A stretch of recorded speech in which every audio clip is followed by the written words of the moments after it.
जज दी दरखास्त मंजूर। हाईकोर्ट ने इदत इच निकाह केस दूसरी अदालत मुंतकिल कर दिता। इमरान खान ते बुशरा बीबी के खिलाफ इदत इच निकाह केस बड़ी पेशरफ्त हुई है, जिदे इस्लामाबाद हाईकोर्ट ने केस दूसरी अदालत ट्रांसफर करन दी जज शाहरुख अरजमीन दी दरखास्त मंजूर कर ली। अदालत ने केस डिस्ट्रिक्ट ते सैशन जज शाहरुख अरजमीन तो एडिशनल डिस्ट्रिक्ट ते सैशन जज मोहम्मद अफजल मजूका दी अदालत नूं ट्रांसफर कर दिता। वाज़ेह रहे कि बुशरा बीबी के साबिक शौहर खावर मोनिका ने शाहरुख अरजमीन ते एतराज़ किया सी कि जिस तो बाद जज ने केस दूसरी अदालत ट्रांसफर करने लई चीफ जस्टिस इस्लामाबाद हाईकोर्ट नूं खत लिखिया सी।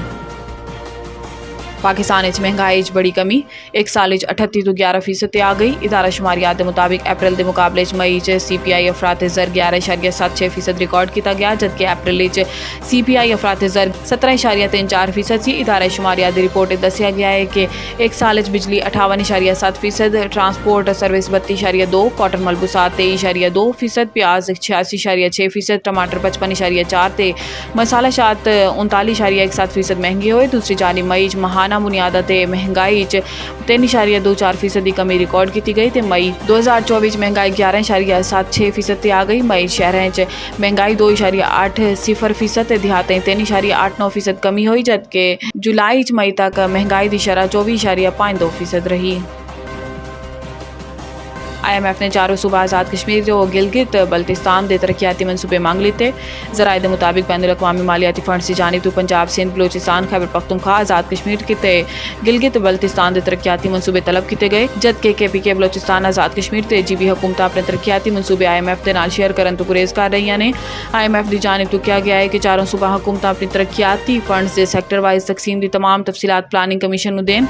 इस हवाले तो पंजाब ते सिंध हुकूमत ने आइंदा माली साल के तरक्याती मनसूबे ते हिकमत अमली विफाकी हुकूमत ने शेयर कर दी।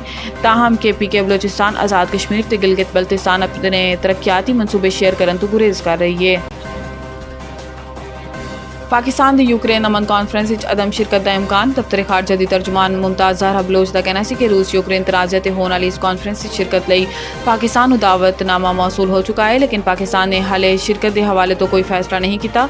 ज़राए के मुताबिक इम्कान यही है कि पाकिस्तान इस मामले से अपनी गैर जानिबदारी बरकरार रखेगा, क्योंकि इस तनाज़े के बड़े फरीक रूस को शिरकत की दावत नहीं दी गई। चीन के बारे भी इम्कान है कि वह कॉन्फ्रेंस गैर हाजिर रहेगा। पाकिस्तान ऐसे आलमी ते इलाकाई मामलात से भी चीन के सलाह मशवरे से चलता है, लिहाजा इस अमर हैरत नहीं होनी चाहिए कि मगरबी ममालिक खामोशी नाल पाकिस्तान को शिरकत आमादा करने की कोशिश कर रहे हैं। फरवरी 2024 जदों यह जंग शुरू हुई सी ते इस वक्त दे पाकिस्तानी वज़ीर आज़म इमरान खान दौरा रूस ते सी।